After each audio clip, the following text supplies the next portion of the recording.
বাংলাদেশের বাইরে পৃথিবীর বিভিন্ন প্রান্তে যেখান থেকে চ্যানেল আই দেখছেন আপনাদের সকলকে সাদর আমন্ত্রণ তৃতীয় মাত্রা দেখবার জন্য। প্রিয় দর্শক, নারায়ণগঞ্জ সিটি কর্পোরেশনের নির্বাচন অনুষ্ঠিত হয়ে গেল এবং এই নির্বাচনে বাংলাদেশ আওয়ামী লীগ সমর্থিত প্রার্থী ডক্টর সেলিনা হায়াত আইভী আবারও মেয়র নির্বাচিত হয়েছেন। নিকটতম প্রতিদ্বন্দ্বী বিএনপি থেকে বিএনপির দায়িত্ব থেকে অব্যাহতিপ্রাপ্ত তৈমুর আলম খন্দকার, যিনি স্বতন্ত্র প্রার্থী হিসেবে এই নির্বাচনে প্রতিনিধিত্ব করেছিলেন হাতি প্রতীক নিয়ে, তিনিও বেশ ভালো পরিমাণে ভোট পেয়েছেন, অর্থাৎ এক ধরনের প্রতিদ্বন্দ্বিতা গড়ে তুলতে সক্ষম হয়েছিলেন।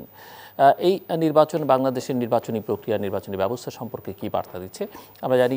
এর মধ্যেই বেশ কয়েক দফায় স্থানীয় সরকারের নির্বাচন, বিশেষ করে ইউনিয়ন পরিষদের নির্বাচন অনুষ্ঠিত হয়েছে এবং সেই নির্বাচন সহ সকল নির্বাচনে বাংলাদেশ জাতীয়তাবাদী দল এবং তার মিত্ররা বর্জন করেছেন। সব মিলিয়ে এই যে নির্বাচনগুলো হচ্ছে এবং এই নির্বাচনগুলো আসলে আগামী দিনের যে জাতীয় সংসদ নির্বাচন সামনে রয়েছে, এই নির্বাচনকে একটি ভালো গ্রহণযোগ্য অংশগ্রহণমূলক নির্বাচন করবার জন্য কোনো পরিবেশ তৈরিতে কোনো ভূমিকা রাখছে কিনা। নির্বাচন কমিশন এবং বর্তমান সরকারের অধীনে কোনো নির্বাচনে যাবে না বলে বিএনপি জানিয়েছে এবং নির্বাচন গঠনের প্রক্রিয়া হচ্ছে, সেই প্রক্রিয়ায় রাষ্ট্রপতির যে সংলাপ, সেই সংলাপও তারা বর্জন করেছে এবং বেশ কিছু রাজনৈতিক দল বর্জন করেছে।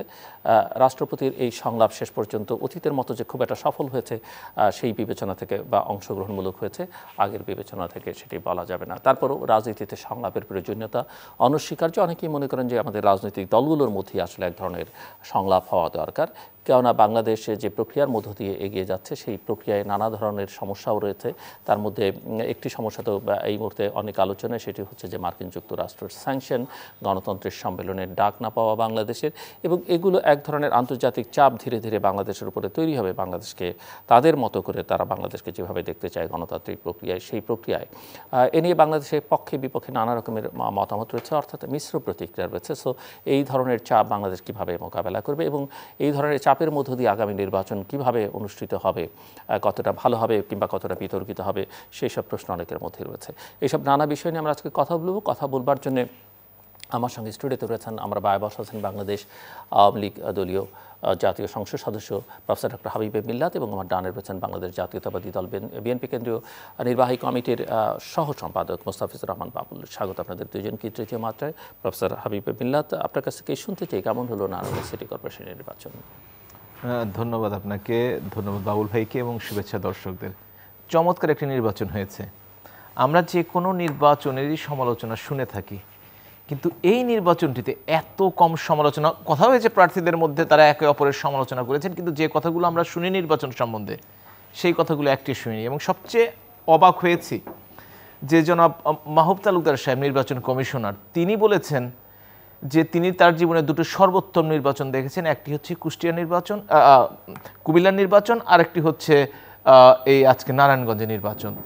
তিনি যেভাবে সমালোচনা করেন নিজের ডিপার্টমেন্টকে, তার মুখ থেকে যদি এই ধরনের কথা শোনা যায় তাহলে বলতে হবে যে নির্বাচনটি খুবই সুন্দর হয়েছে। প্রার্থীতে বাহাস থাকবে, কথা থাকবে, যুক্তি থাকবে, যুক্তির বিরোধিতা যুক্তি থাকবে, উৎসবমুখর পরিবেশে হবে, সমস্ত কিছুই হয়েছে। আর এই বলা যায় যে মাহবুব তালুকদার সত্যি কথাই বলছেন কিংবা মাঝে মাঝে সত্যি কথা বা সঠিক কথা বলেন। উনি কেন এই কথাটি বললেন নির্বাচনের আগেও সেটা আমি আসলে বুঝতে পারিনি। উনি কখনো কখনো কোন কথা কখন বলে বসবেন, তবে সত্যিকার অর্থে যে উনি এই কথাটি বলেছেন সেটি কাজী নারায়ণগঞ্জ যদি স্পেসিফিকই বলা হয় তাহলে। তারপর যদি নির্বাচন ব্যবস্থার কথা আসেন, আজকে কিন্তু আরও 5টি মেয়র নির্বাচন হয়েছে এবং আরও একটি জাতীয় সংসদ নির্বাচন হয়েছে।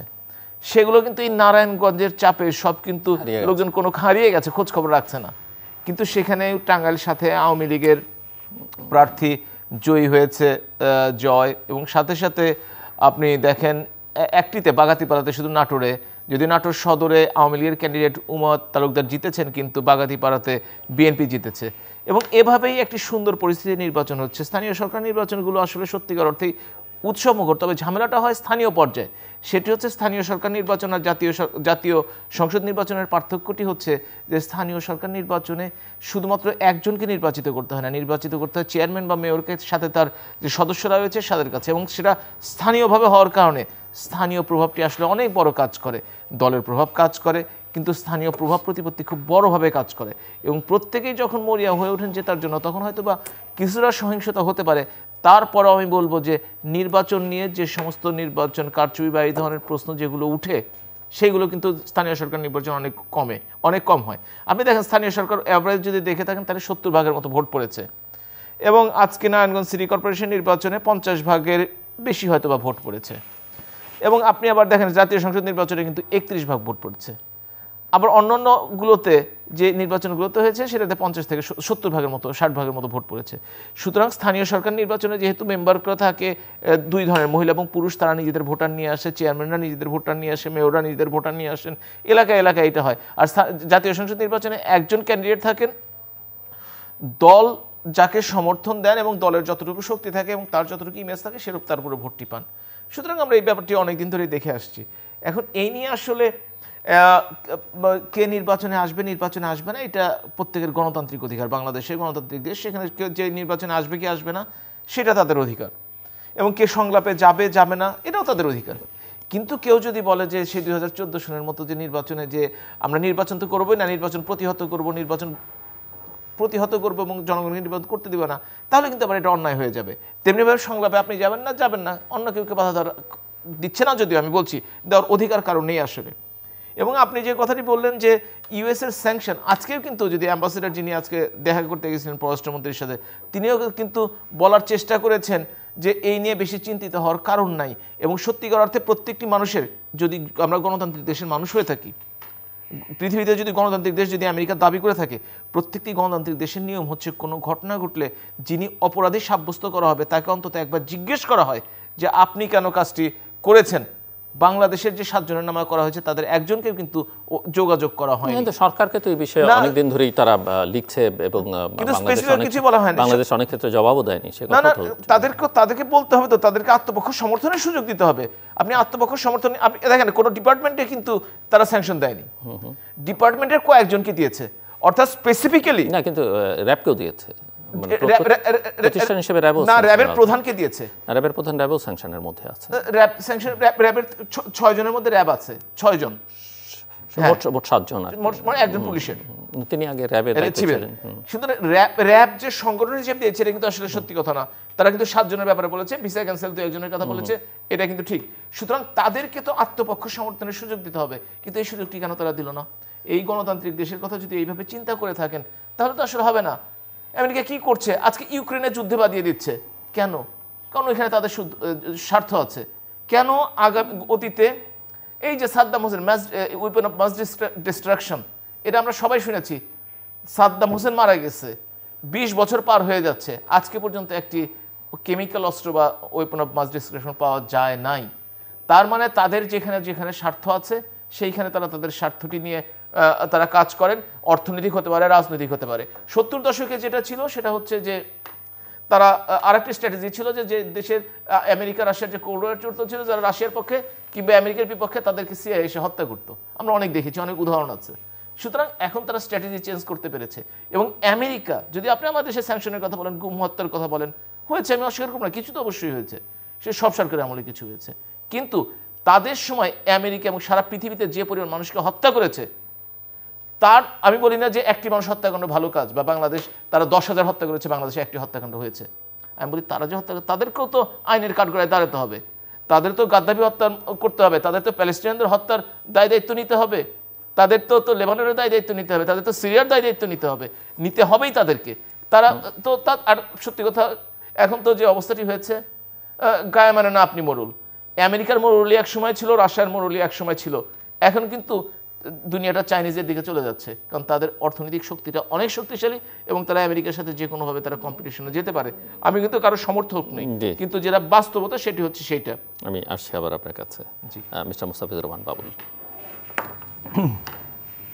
জুয়েল ভাই ধন্যবাদ আপনাকে, মিল্লাত ভাইকে শুভেচ্ছা। আজকে আপনি আপনার আলোচনা শুরু করেছেন নারায়ণগঞ্জ নির্বাচন দিয়ে। আপনি নিজেই বলেছেন যে নারায়ণগঞ্জের এই নির্বাচনে বিএনপি দল অংশগ্রহণ করে নাই। আমাদের দলীয় সিদ্ধান্তটা এরকম যে বর্তমান সরকারের অধীনে, বর্তমান নির্বাচন কমিশনের অধীনে আর কোনো জাতীয় নির্বাচন কিংবা জাতীয় সংসদের উপনির্বাচন এবং স্থানীয় সরকারের কোনো পর্যায়ের কোনো নির্বাচনে আমরা অংশগ্রহণ করব না। এই হচ্ছে বিএনপির দলীয় সিদ্ধান্ত, এবং সেই সিদ্ধান্তের আলোকেই আমাদের দল নারায়ণগঞ্জের এই সিটি কর্পোরেশন নির্বাচনে অংশগ্রহণ করে নাই। এবং আমাদের দলের চেয়ারপারসনের উপদেষ্টা, যিনি ইতিমধ্যে উপদেষ্টার পদ থেকে অব্যাহতি পেয়েছেন, তিনি এই নির্বাচনে অংশগ্রহণ করেছেন স্বতন্ত্র প্রার্থী হিসাবে, এবং আজকে এই নির্বাচন অনুষ্ঠিত হলো। এবং এই নির্বাচনে আমরা সবাই জানি, মিল্লাত ভাই বলেছেন যে ইভিএমে এই নির্বাচন অনুষ্ঠিত হয়েছে, এবং এই নির্বাচনে শতকরা 50% ভোটার উপস্থিত ছিল। তো এই যে নির্বাচনে বিএনপি দলীয়ভাবে অংশগ্রহণ করে নাই, যে নির্বাচনে বিএনপি দলীয় প্রার্থী ছিল না, সেই নির্বাচন নিয়ে বিএনপি দলের তরফ থেকে এই নির্বাচন নিয়ে মূল্যায়ন করা, নির্বাচন নিয়ে কথা বলা, এটা খুব বেশি দরকার আছে বলে আমি মনে করি না। তারপরেও আমি বলবো, সারাদিনে আপনার মিডিয়ার মাধ্যমে আমার যা দেখবার সুযোগ হয়েছে, যা জানবার সুযোগ হয়েছে, তাতে করে বিশেষ করে মাহবুব তালুকদারের যে মন্তব্য মিল্লাত ভাই উনি বললেন, মাহবুব তালুকদার তো আজকে উনি যে মন্তব্যটা করেছেন, ওনার মন্তব্যে কিন্তু উনি বলেছেন উনি বিস্মিত হয়েছেন, উনি অবাক হয়েছেন এই নারায়ণগঞ্জ সিটি কর্পোরেশনের নির্বাচন দেখে। তো ফলে উনি কিন্তু বলেছেন যে নারায়ণগঞ্জ সিটি কর্পোরেশনের এই নির্বাচনে এমপিদের থাকবার কথা না, এমপিরা এই নির্বাচনে কি করে অংশগ্রহণ করবার কারণে এমপিদের বিরুদ্ধে শাস্তিমূলক ব্যবস্থা নেওয়ার কথা ছিল, নির্বাচন কমিশন কেন শাস্তিমূলক ব্যবস্থা নিতে পারল না, এই প্রশ্ন কিন্তু উনি ওনার লিখিত বক্তব্যে কিন্তু উনি উত্থাপন করেছেন। একই সাথে আজকে কিন্তু সারাদিনই কিন্তু আমাদের জানবার সুযোগ হয়েছে যে এই যে ইভিএমে আপনার ভোট গ্রহণ, ইভিএমের আপনার ধীর গতি নিয়ে কিন্তু আপনার ভোটারদের কিন্তু নানা প্রশ্ন, নানা বক্তব্য কিন্তু এইটা আমরা সারাদিন ধরে কিন্তু আমরা শুনেছি। তো এবং আপনার ইভিএম নিয়ে তো আপনার আমাদের দলের এবং আমাদের দলের বাইরে আরও অনেক রাজনৈতিক দলেরই কিন্তু আপনার ইভিএমে ভোট গ্রহণ নিয়ে কিন্তু আপনার আপত্তি আছে। তাদের কিন্তু আপনার আপত্তির কথা কিন্তু আপনার বারবার কিন্তু নানা সময় কিন্তু আমরা কিন্তু শুনেছি, আমরা কিন্তু জেনেছি। তো ফলে ইভিএমের আপনার নারায়ণগঞ্জ সিটি কর্পোরেশনের যে নির্বাচনটা অনুষ্ঠিত হলো এবং ইভিএমে ভোট গ্রহণ নিয়ে আজকে সারাদিন ভোটারদের মধ্যে যে আপনার অভিযোগ, এটা আমাদের জানবার সুযোগ হয়েছে। ফলে এটা কতটা বলা যাবে যেটা চমৎকার নির্বাচন নারায়ণগঞ্জ সিটি কর্পোরেশনে আজকে অনুষ্ঠিত হয়েছে, এটা কতটা বলা যাবে, কতটা আপনার বলা সঙ্গত, এটা তো আপনার এই প্রশ্ন তো করাই যায়। তো যাই হোক, যেহেতু আমাদের দল এই নির্বাচনে অংশগ্রহণ করছে না, সে কারণে এই নির্বাচন নিয়ে আপনার সার্বিক মূল্যায়নে যাওয়া এটা আমি সমীচীন মনে করছি না। আপনি আপনার বক্তব্যে আপনি বলছেন যে ইতিমধ্যে নির্বাচন কমিশন গঠন নিয়ে আপনার আমাদের রাষ্ট্রপতি উনি সংলাপের আয়োজন করেছেন, এবং বিএনপি দলকেও সেই সংলাপে আপনার অংশগ্রহণ করবার জন্য উনি আমন্ত্রণ জানিয়েছেন, এবং আমাদের দলের তরফ থেকে খুব পরিষ্কার করে স্পষ্ট করে আপনার বলা হয়েছে যে এই সংলাপে আমরা অংশগ্রহণ করব না। আমরা এ কারণেই অংশগ্রহণ করব না, আমাদের দলের পক্ষ থেকে বলা হয়েছে যে এর আগে আপনার বর্তমান রাষ্ট্রপতির আহ্বানে এবং তার আগে সাবেক রাষ্ট্রপতির আহ্বানে দুইটি সংলাপে আমাদের দল আপনার অংশগ্রহণ করেছে এই নির্বাচন কমিশন গঠনকে আপনার কেন্দ্র করে। এবং আমরা এই বর্তমান নির্বাচন কমিশন যেটি গঠিত হয়েছে, এই নির্বাচন কমিশনের আওতায় জাতীয় নির্বাচন অনুষ্ঠিত হয়েছে, সেই জাতীয় নির্বাচনে আমরা অংশগ্রহণ করেছি। স্থানীয় নির্বাচন অনুষ্ঠিত হচ্ছে, সেই নির্বাচনগুলোতে আমরা কখনো অংশগ্রহণ করেছি, কখনো অংশগ্রহণ আমরা করি নাই, এখন করছি না। ফলে আপনার এর আগেও যে নির্বাচন কমিশন গঠিত হয়েছিল আপনার আগের রাষ্ট্রপতির আপনার সংলাপের মধ্য দিয়ে, আপনার সার্চ কমিটি গঠনের মধ্য দিয়ে, সেই অভিজ্ঞতাও আমাদের সামনে আছে আর কি। আমাদের বক্তব্য খুবই পরিষ্কার যে এই সংলাপে অংশগ্রহণ করার মধ্য দিয়ে রাষ্ট্রপতি আপনার যে সার্চ কমিটি গঠন করেন এবং এই সার্চ কমিটির মাধ্যমে যে নির্বাচন কমিশন ইতিমধ্যে এবার এবং তার আগের বার গঠিত হয়েছে, এই দুটি নির্বাচন কমিশনের আওতায় বাংলাদেশের জাতীয় নির্বাচন কি স্থানীয় নির্বাচনে অবাধে আপনার ভোট দেওয়ার কোনো সুযোগ বাংলাদেশের মানুষ কিন্তু আপনার পায় নাই। আমরা 2014-তে আমরা জাতীয় সংসদ নির্বাচনে আমরা অংশগ্রহণ করি নাই, সেই অভিজ্ঞতা আমাদের আছে। আবার 2018-তে বর্তমান নির্বাচন কমিশনের আওতায় 2018-তে নির্বাচনে আমরা অংশগ্রহণ করলাম। আমরা 2014-তে নির্বাচনে অংশগ্রহণ না করে এবং 2018-তে নির্বাচনে অংশগ্রহণ করে আমাদের মধ্যে এই অভিজ্ঞতাটি আমাদের মধ্যে হয়েছে যে বর্তমান সরকারের অধীনে এবং বর্তমান সরকার কর্তৃক মনোনীত নির্বাচন কমিশনের মাধ্যমে অনুষ্ঠিত আপনার নির্বাচনে আপনার অবাধ নিরপেক্ষ নির্বাচন অনুষ্ঠানের কোনো সুযোগ নাই, মানুষের নিরাপদে ভোট কেন্দ্রে যাওয়ার কোনো সুযোগ নাই, মানুষের পছন্দ মতো প্রার্থীকে ভোট দিয়ে এমপি নির্বাচিত করা, স্থানীয় সরকারে প্রতিনিধি নির্বাচিত করার এই সুযোগ এটা নাই। এবং সে কারণেই বিগত দিনের সকল অভিজ্ঞতাগুলোকে সামনে নিয়ে আমরা বাংলাদেশে একটি অবাধ নিরপেক্ষ নির্বাচন, জাতীয় নির্বাচন। সামনে বিএনপি কি করবে, মানে একটিতে অংশ নিয়েছে, একটিতে অংশ নেয় নাই, এবার কি করবে? বাংলাদেশে আমাদের বক্তব্যটা পরিষ্কার, আমরা আপনার জনগণের আপনার ভোটাধিকার আমরা ফেরত আনতে চাই। আমরা বাংলাদেশের নির্বাচনে আমরা পরিবেশ ফেরত আনতে চাই, যেই পরিবেশে যেই পরিস্থিতিতে বাংলাদেশের মানুষ, আমাদের ভোটাররা নিরাপদে ভোট কেন্দ্রে যাওয়ার সুযোগ পাবে, পছন্দ মতো প্রার্থীকে ভোট দিয়ে প্রতিনিধি নির্বাচিত করার সুযোগ পাবে এবং ভোটারদের ভোটে নির্বাচিত প্রতিনিধিরা জাতীয় সংসদ গঠন করবে, সরকার গঠন করবে এবং এবং এবং আপনার ভোটারদের মতামতের ভিত্তিতে সরকার আপনার পরিচালিত হবে। এবং যতক্ষণ পর্যন্ত সেটি সুনিশ্চিত না হচ্ছে ততক্ষণ পর্যন্ত আমাদের দল সামনে এই বর্তমান সরকারের অধীনে অথবা এই সংসদ বহাল রেখে এবং আপনার নির্দলীয় নিরপেক্ষ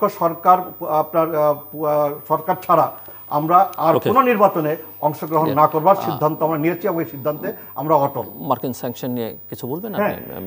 এইটা তো এটা আমাদের জাতির জন্য লজ্জাস্কর, আমাদের দেশের জন্য লজ্জাস্কর। আপনি বলেছেন যে ইতিপূর্বে আপনার মার্কিন যুক্তরাষ্ট্রের উদ্যোগে একটি আপনার সামিট অনুষ্ঠিত হয়েছে, ডেমোক্রেসি সামিট, এবং সেই সামিটে সারা দুনিয়া থেকে প্রায় 108টি দেশ অংশগ্রহণ করেছে, 110টি দেশ।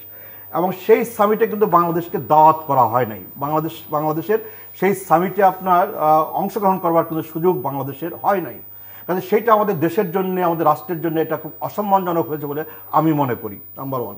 আর সর্বশেষ আমরা যেটা দেখলাম যে স্যাংশন আসলে র্যাবের বিরুদ্ধে হয়েছে, প্রতিষ্ঠান হিসেবে র্যাবের বিরুদ্ধে হয়েছে, র্যাবের বর্তমান প্রধানের বিরুদ্ধে হয়েছে, সেই সাথে আপনার র্যাবের 6 জন এবং সাবেক র্যাব প্রধান, বর্তমান পুলিশ প্রধান আপনার ওনার বিরুদ্ধে হয়েছে এবং সাবেক সেনা প্রধান ওনার বিরুদ্ধে হয়েছে। তো সেই ক্ষেত্রে আপনি বলেছেন যে আপনার যেই সব কারণে আজকে আমেরিকার পক্ষ থেকে, মার্কিন যুক্তরাষ্ট্রের পক্ষ থেকে প্রতিষ্ঠান হিসেবে র্যাবের বিরুদ্ধে স্যাংশন আরোপ করা হলো এবং আপনার 7 জন ব্যক্তির বিরুদ্ধে আপনার স্যাংশন আরোপ করা হলো। আজকে এইসব বিষয় নিয়ে কিন্তু নানা সময়ে নানা পরিস্থিতিতে কিন্তু আপনার র্যাবকে কিংবা এইসব প্রতিষ্ঠানের সাথে যারা যুক্ত আমাদের সরকারকে কিন্তু আপনার মার্কিন যুক্তরাষ্ট্রের পক্ষ থেকে কিন্তু আপনার সতর্ক করা হয়েছে কিংবা নোটিশ দেওয়া হয়েছে কিংবা চিঠি দেওয়া হয়েছে। কিন্তু আমাদের সরকার, আমাদের পররাষ্ট্র মন্ত্রণালয় এবং সংশ্লিষ্ট বাহিনী কর্মকর্তারা আপনার মার্কিন যুক্তরাষ্ট্রের এইসব নোটিশ, এইসব সতর্ক বার্তা, এইসবকে আমলে এনে আপনার একটা তড়িৎ যেটা আপনার একটা ব্যবস্থা গ্রহণ করা কিংবা সংশোধন করবার চেষ্টা করা, কারেকশন করবার চেষ্টা করা, যাতে করে স্যাংশনের মতো কঠিন সিদ্ধান্তে মার্কিন যুক্তরাষ্ট্র না যায়, সেটা কিন্তু আপনার আমাদের সংশ্লিষ্ট প্রতিষ্ঠানগুলো এবং সংশ্লিষ্ট ব্যক্তিরা আমাদের সরকারের তরফ থেকে, আমাদের পররাষ্ট্র মন্ত্রণালয়ের তরফ থেকে কিন্তু আপনার প্রয়োজনীয় উদ্যোগ, প্রয়োজনীয় পদক্ষেপটি নেওয়া হয়নি। বরঞ্চ তুচ্ছ তাচ্ছিল্য আগেও করা হয়েছে এবং তুচ্ছ তাচ্ছিল্য কিন্তু এখনও করতেছে। মার্কিন যুক্তরাষ্ট্রেও আপনার বিচার বহির্ভূত হত্যাকাণ্ড হয়, মার্কিন যুক্তরাষ্ট্রেও গণতন্ত্র আছে কিনা, আজকে চীন আপনার মার্কিন যুক্তরাষ্ট্রকে ছাড়িয়ে গেছে, আজকে মার্কিন যুক্তরাষ্ট্র আপনার কি বলে আপনার ইউক্রেনকে দখল করতে চাচ্ছে। এইসব বক্তব্য দিয়ে কিন্তু আপনার যে আপনার মূল যে ইস্যুটা, সেই ইস্যুটাকে আড়াল করার চেষ্টা হচ্ছে এবং এই ইস্যুটাকে আড়াল করতে গিয়ে কিন্তু আমাদের দেশের, আমাদের রাষ্ট্রের, আমাদের আপনার জাতির কিন্তু একটা অপরিণীয় ক্ষতি সাধিত হচ্ছে বলে আমি মনে করি। ডক্টর হাবিব বিল্লাহ, সত্য কথা বলতে যে যদি অপরিণীয় ক্ষতি হয়ে যায় তো সেটা হতেই পারে, এটা তো কখনোই অস্বীকার করার উপায় নাই যে মার্কিন যুক্তরাষ্ট্র এই কাজগুলো করছে। সেটা তো অস্বীকার কেউ করতে পারবেন, হাজার হাজার লাখ লাখ লোককে বিভিন্ন দেশে যুদ্ধ বাজিয়ে হত্যা করেছে, বিভিন্ন নেতাদের হত্যা করেছে, কেউ অস্বীকার করতে পারবেন না। এটা কথা বলাটার অর্থ হচ্ছে যে তারা যে গণতান্ত্রিক সম্মেলন বা ডেমোক্রেসি সামিট ডাকে, তাদের দেশের গণতন্ত্রের কি অবস্থা, কোন নির্বাচনের কি অবস্থা, তাদের দেশে আমাদের দেশের স্পিকারের চেয়ারে যে সে কেউ পা তুলে উঠে বসে থাকে না, তাদের দেশে তো ক্যাপিটাল হিলে অ্যাটাক হয়। এইসব ব্যবস্থাগুলো সব দিকে পারফেক্ট গণতন্ত্র পারফেক্ট আছে সেটা না, কিন্তু তবুও ভোটের অধিকার সেইটা আলাদা কথা। কিন্তু যদি এইসব গণতন্ত্রের কথা বলেন তাহলে অন্য কথা। এই যে সেনা প্রধান সম্বন্ধে যে কথাটি বলা হলো, সাবেক সেনা প্রধান, আমি স্পষ্টভাবে খালেদ মহিউদ্দিন ডয়েশে ভেলে তার ইন্টারভিউ শুনেছি এবং তিনি স্পষ্টভাবে বলেছেন তাকে সেই দিন পর্যন্ত কেউ জানায়নি যে তার বিরুদ্ধে ভিসা বাতিল হয়েছে বা স্যাংশন দেওয়া হয়েছে। সুতরাং এই কথাগুলো মানুষের মুখে মুখে শুনি, সেই কথাগুলো শুনে তো লাভ নাই, আসলে সত্য আমাদের করতে হবে। এই যে বাংলাদেশ সরকার কি করলো না করলো এই স্যাংশনের বিরুদ্ধে, বিএনপিকে যে কানাডার সরকার কানাডার আদালত দুইবার সন্ত্রাসী দল হিসেবে আখ্যায়িত করলো, সেটা তো আমরা জেনেছি, তো কিছুই তো হয়নি সেটাতে। তো এখন কথাটি হচ্ছে যে আমরা মাহবুব তালুকদারের কথাটা বলছিলাম, উনি বলেছেন যদি কোনো এমপি আইন ভঙ্গ করে অবশ্যই শাস্তিমূলক ব্যবস্থা হওয়া দরকার। উনি তো একজন নির্বাচন কমিশনার, উনি তো হুকুম দিতে পারেন ওনার রিটার্নিং অফিসারকে। এতে তো ওনাকে তো দায়িত্ব দেওয়া হয়েছে নারায়ণগঞ্জে যে দেখভাল করার জন্য, উনি কেন দায়িত্বটি পালন না করে সমালোচনা করবেন? উনি বিস্মিত হয়েছেন, উনি বিস্মিত বিভিন্ন সময় হন এবং এর আগেও বারবার বিস্মিত হয়েছেন। আর ইভিএমের বিরুদ্ধে শোনেন সব ব্যাপারে আপত্তি। ইভিএমে ভোট হলে কি ভোট, নারায়ণগঞ্জের ভোট প্রমাণ করে ইভিএমের ভোটের কারচুপি হয় নাই, নারায়ণগঞ্জের ভোট প্রমাণ করে যে একটু স্লো হয়েছে, কিংবা ভোটারের উপস্থিতিতে কেউ ভোট না দিয়ে ফেরত গেছে, এটা কিন্তু রিটার্নিং অফিসার কিন্তু আজকে বিকেলবেলা বলেছে স্লো হয়েছে, কিন্তু কেউ ভোটের কেন্দ্রে এসে ভোট না দিয়ে ফেরত গেছে এমন ঘটনা ঘটেনি। সুতরাং এটা নিয়ে আলোচনা হতেই পারে। যেটা হচ্ছে যে আমরা বিএনপি যে নির্বাচনগুলোতে অংশগ্রহণ করছে না, তারা বড় গলায় দাবি করছে স্থানীয় সংসদ জাতীয় সংসদ নির্বাচনে আমরা অংশগ্রহণ করব না। আমি 1800 নির্বাচন বাদে দিলাম, তার পরবর্তীতে আসি। কোন নির্বাচনে, স্থানীয় সংসদ নির্বাচনে বিএনপি অংশগ্রহণ করে নাই? দলের পক্ষ থেকে আমাদের দল স্ট্যান্ড নিয়েছে, যদি আমাদের দলের কেউ বিদ্রোহী হয় তাকে আমরা দল থেকে অব্যাহতি দিব, দলের সাথে আমাদের রাখবো না। বিএনপি থেকে কিন্তু একই ধরনের সিদ্ধান্ত নেওয়া হয়েছে যে বিএনপি থেকে কাউকেই স্থানীয় সরকার কোনো নির্বাচনে অংশগ্রহণ করতে দেওয়া যাবে না। এটা তো বাবুল ভাই এইমাত্রই বললেন এবং সেটাই সত্য। এবং এই নির্বাচন এদেরকে নিয়ে কথা বলার দরকার নাই, কারণ যারা বিএনপি থেকে নির্বাচন হয় নাই সেটাও সত্য, যে আসলে উনি সঠিক কথা বলেছেন। কিন্তু আমার প্রশ্নটি হলো, এই যে এ পর্যন্ত তৈমুর আলম খন্দকার এবং দুইটি পৌরসভা নির্বাচনে শুধু যারা মেয়র প্রার্থী হয়েছে বিএনপি থেকে তাদেরকে অব্যাহতি দেওয়া হয়েছে। এই যে শত শত বিএনপির ইউনিয়ন প্রেসিডেন্ট সেক্রেটারি, উপজেলার প্রেসিডেন্ট সেক্রেটারি, নেতৃবৃন্দ, জেলার নেতৃবৃন্দ ইউনিয়ন পরিষদ নির্বাচনে অংশগ্রহণ করলো, একজনের বিরুদ্ধে কোনো শাস্তিমূলক ব্যবস্থা নেওয়া হয়নি। কেন নেওয়া হয়নি? বরঞ্চ তৈমুর আলম খন্দকারকে মির্জা ফখরুল ইসলাম আলমগীর ফোন করে বলেছেন যে জনগণের দাবিতে, এবং মহানগরের যিনি সাধারণ সম্পাদক টিএম কামাল তাকেও ফোন করে জানিয়েছেন জনগণের চাপে জনগণের জন্য যদি কেউ ইলেকশন করে তাহলে তো আসলে বাধা দেওয়া ঠিক হবে না, কিন্তু দলের পক্ষ থেকে আমরা সরাসরি অংশগ্রহণ করতে পারবো না। কিন্তু এই কথা বলেন নেই তোমরা অংশগ্রহণ করো না। টিএম কামাল সাহেব মহানগরের সাধারণ সম্পাদক, তার প্রত্যেক দিন আমি নূর আলম খন্দকারের সাথে দেখেছি এবং বিএনপি নেতাকর্মীদের তার পিছিয়ে পিছিয়ে দেখেছি। সুতরাং আমি কিভাবে বিশ্বাস করব এই দুই নীতির মাঝখানে কোন নীতিতে বিএনপি আছে? আরেকটি হচ্ছে বিএনপির জন্য বড় সমস্যা হচ্ছে সিদ্ধান্তহীনতা। সিদ্ধান্তহীনতা তাদের পদে পদে। প্রথমে তারা নির্বাচনে অংশগ্রহণ করবে না, গণভবনে যাবে না, গণভবনে গিয়ে সিদ্ধান্ত দিবে, পরবর্তী এসে সেই সিদ্ধান্ত মানবে না। আসলে ব্যাপারটি হচ্ছে এইরকম। প্রায় 15টি বছর বিএনপি ও অন্যান্য দল সরকারের বাইরে আছে। এই 15টি বছরে তারা জনগণের পক্ষে এমন একটি ইস্যু বা এমন একটি কারণে আন্দোলন বা জনগণের পক্ষে কথা না বলার কারণে তাদের রিক্রুটমেন্ট প্রতি বছরই, এটা কিন্তু একটা বহমান নদীর মতো, যে কোনো পার্টি যদি তাতে প্রবাহ না থাকে তাহলে কিন্তু শুকিয়ে যায়। তেমনিভাবে ছাত্র দলের কথা বলেন, যুব দলের কথা বলেন, কিংবা স্বেচ্ছাসেবক দলের কথা বলেন, তাদের কোনো এই 15 বছরে কিন্তু কোনো রিক্রুটমেন্ট নাই, অর্থাৎ নতুন রক্ত কিন্তু আসেনি। আর নতুন রক্ত না থাকলে বয়স্ক রক্ত ঝিমিয়ে পড়বে, এটাই স্বাভাবিক, যেটা বিএনপির ক্ষেত্রে হয়েছে। তো এই কথাটি আমি বলতে চাচ্ছিলাম। তো এখন কথাটি হচ্ছে যে আমরা সমালোচনা করতে পারি আমাদের দেশের নির্বাচন শতভাগ নির্ভুল, শতভাগ কত কত কত ভাগ নির্ভুল আপনার কাছে মনে হয়? আপনি তো নির্বাচনী প্রক্রিয়া, হ্যাঁ, আমি নির্বাচনী প্রক্রিয়া, আমি নারায়ণগঞ্জের কথা বলতে পারি। আমি বলছি সামগ্রিকভাবে, বিশেষ করে জাতীয় নির্বাচন না না, কত ভাগ আমি তো বলবো যে 1-2 বছরের নির্বাচন যে অতীতে যা দেখে এসেছি তার সাথে আপনি যদি আমাকে নির্বাচন বলতে পারেন তাহলে কম্পেয়ার করতে হবে প্রত্যেকটি নির্বাচনের। স্থানীয় সরকার নির্বাচনের সঙ্গে তো মানে ক্ষমতা পালাবদলের কোনো পরিবর্তনের সম্পর্ক নেই, সরাসরি মানে প্রত্যক্ষ মানে কথা নেই, কিন্তু পরোক্ষভাবে অবশ্যই ক্ষমতা পরিবর্তনের ব্যাপার আছে। প্রত্যেকটি ইউনিয়ন পরিষদে যদি বিরোধী দলের নেতা যদি চেয়ারম্যান নির্বাচিত হয়, মেম্বার নির্বাচিত হয়, উপজেলা চেয়ারম্যান, মেয়র যদি কিংবা জেলা পরিষদ চেয়ারম্যান যদি অন্য দল থেকে হয়, অবশ্যই ক্ষমতা পরিবর্তনের সাথে সম্পর্ক আছে। যেভাবে অস্বীকার করেন, তারা তো জনগণের প্রতিনিধিত্ব করে। তারাই যদি পরবর্তীতে জাতীয় সংসদ নির্বাচনে সরকারি দলের বিপক্ষে ভোট দেয়, তাহলে তো সরকারের পরিবর্তন হয়ে যাবে। সুতরাং পরোক্ষ সম্পর্ক আছে, এরা অস্বীকার করা যাবে না। হ্যাঁ, তবে জিতলেও তারা সরকার পরিবর্তন সরাসরিভাবে করতে পারবে না, তবে তাদের মাধ্যমে আন্দোলন করে সরকার পরিবর্তন করা যায়। সুতরাং এটা যে একদম নাই সেটা কথাটা ঠিক না। আপনি যদি স্থানীয় সরকার নির্বাচনগুলি দেখেন, আমি ইউনিয়ন পরিষদ নির্বাচন বলবো 80 ভাগ, এই 5 ধাপের 80 ভাগের বেশি নির্বাচন সুন্দর হয়েছে। আমি বলি না যে 20 ভাগ খারাপ হয়েছে, আমি বলেছি একটা নির্বাচনের প্রত্যেকটা জায়গায় তো এক একজনের এক এক রকম সমস্যা থাকতেই পারে, হ্যাঁ, প্রভাব থাকতেই পারে। সুতরাং 80-85 ভাগ নির্বাচন শুরু হয়েছে। আর আজকে নির্বাচন তো প্রত্যেকটি জাতীয় সংসদ নির্বাচনে যখন এক দল খেলবে আর এক দল মাঠেই থাকবে না, গোল তো বেশি হবেই, এটাই তো স্বাভাবিক। আপনি বলেন জনগণকে কেন বিএনপি প্রতারিত করলো নির্বাচনে যাওয়ার নাম করে, নির্বাচনে অংশগ্রহণ না করে? বিএনপি তো কিছু ভোট পেত, কোনো সন্দেহ নাই। সেই তাদের ভোটারকে কিভাবে তারা বঞ্চিত করে?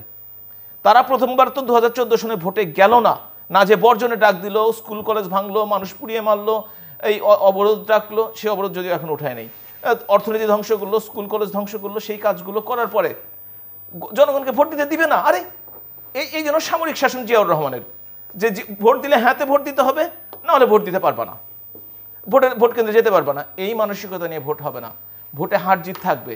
আওয়ামী লীগ হেরেছেও ভোটে, আওয়ামী লীগ জিতেছেও ভোটে, আওয়ামী লীগ সরকারেও গেছে, অনেকদিন বিরোধী দলেও থেকেছে, কিন্তু যতবার ক্ষমতায় গেছে যেভাবে ভোটের মাধ্যমে গেছে। কিন্তু বাংলাদেশের বিএনপি বলেন, জাতীয় পার্টি বলেন, যে কোনো বা ক্ষমতায় যারা ছিল তারা নির্বাচন করেও গেছে, অবৈধ পন্থা হয়ে গেছে। কিন্তু আওয়ামী লীগ কিন্তু নির্বাচনের বাইরে কোনোদিন ক্ষমতায় যায় না, এটা কেউ বলতে পারবে না। জি, মিস্টার মোস্তাফিজুর রহমান বাবুল। জিল্লুর ভাই, আমরা আমি আগেই বলেছি, তবে প্রফেসর বিল্লাত কিন্তু বিএনপির অভ্যন্তরীণ দুর্বলতার কথা, সেটি সিদ্ধান্তের দুর্বলতা, সেটি রাজনৈতিক শক্তির দুর্বলতা, দলে তরুণ শক্তির সন্নিবেশের অভাব, সেসব নানা পৃষ্ঠ। বিএনপি বাংলাদেশে সবচেয়ে জনপ্রিয় রাজনৈতিক দল। এটি সাম্প্রতিককালে আমরা আপনার বিভাগীয় শহরগুলোতে, জেলা শহরগুলোতে যে সমাবেশ করতে পেরেছি, এবং আপনার সরকারের আমি একটা প্রশ্ন করি যে আপনারা ইদানিংকালে আপনি বলছেন করতে পেরেছেন, করতে পারছেন, তাহলে আগে পারলেন না কেন? মানে এখন কি সরকার খুব ভালো হয়ে গেছে, আপনাদের প্রতি খুব সহানুভূতিশীল, স্পেস দিচ্ছে, নারায়ণগঞ্জের মতো ভালো নির্বাচন করছে, আপনাদেরকে সভা সমাবেশ করতে দিচ্ছে নাকি? কারণ আপনারা এই অভিযোগগুলো আগে করেছেন যে তারা করতে দিচ্ছে না। এটা আপনার সার্বিক পরিস্থিতির তো একটা চাপ নিঃসন্দেহে সরকারের উপর আছে। আমরা আপনার সাম্প্রতিককালে আপনার অনেক বিভাগীয় শহরে, অনেক জেলা শহরে সাম্প্রতিককালে আমরা সমাবেশ করতে পেরেছি, এবং সেই সমাবেশগুলোতে বিপুল আপনার জনসমাগম ঘটেছে, নিশ্চয়ই সেটা আপনার নজরে আপনার পড়েছে। আবার মিল্লাত ভাইয়ের যে আপনার জেলা সিরাজগঞ্জ, সেই সিরাজগঞ্জে কিন্তু আপনার রক্তক্ষয়ী সংঘর্ষের মধ্যে কিন্তু বিএনপিকে পড়তে হয়েছে।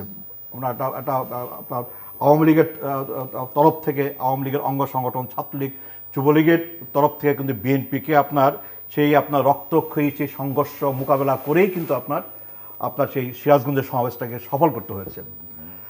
তো ফলে বিএনপিতে নতুন রিক্রুটমেন্ট নাই, বিএনপিতে নতুন রক্তের প্রবাহ নাই, বিএনপি আপনার শুকিয়ে গেছে, বিএনপিতে আপনার জনসমাগম ঘটছে না, এইটা আপনার বলার কোনো সুযোগ আছে বলে আমি মনে করি না।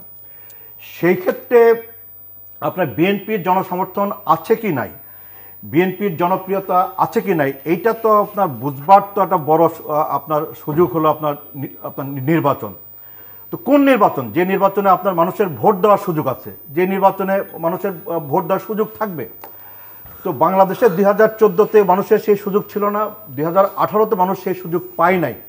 হ্যাঁ, আমরা 2014-তে নির্বাচনে অংশগ্রহণ করি নাই, আমরা মনে করেছি যে দলীয় সরকারের অধীনে সংসদ বহাল রেখে অবাধ নিরপেক্ষ নির্বাচন অনুষ্ঠানে কোনো সুযোগ নেই। সে কারণেই আমরা 2014-তে ওই নির্বাচনে আমরা অংশগ্রহণ করি নাই। এবং যেহেতু নির্বাচনে অংশগ্রহণ করি নাই, ওই নির্বাচন আমরা বর্জনের ডাক দিয়েছি। ওই নির্বাচন আমরা প্রতিহত করবার জন্য জনগণের কাছে আমরা আহ্বান জানিয়েছি। যেমনটা 1996 সনে 15ই ফেব্রুয়ারি নির্বাচনটা ওনারা বর্জন করেছিলেন, ওনারা প্রতিহত করার জন্য আহ্বান জানিয়েছিলেন।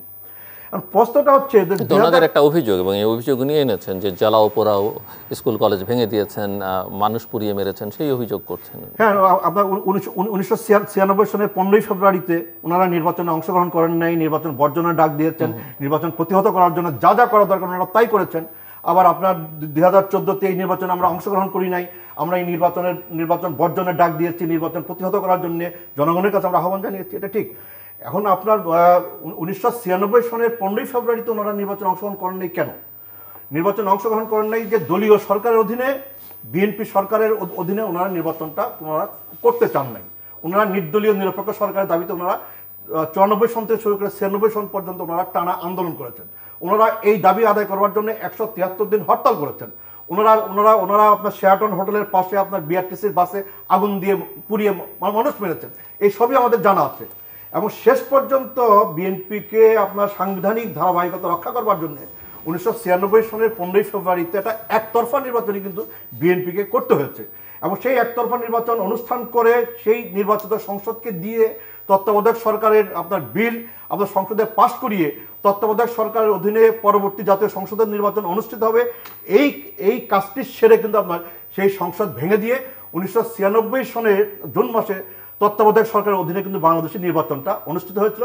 যেই নির্বাচনে মিল্লাত ভাইয়ের পার্টি আপনার 21 বছর পরে ওনারা আপনার ক্ষমতায় অধিষ্ঠিত হয়েছিল। এবং 96-এর পরে 2001-এ তত্ত্বাবধায়ক সরকারের অধীনে নির্বাচন অনুষ্ঠিত হয়েছে।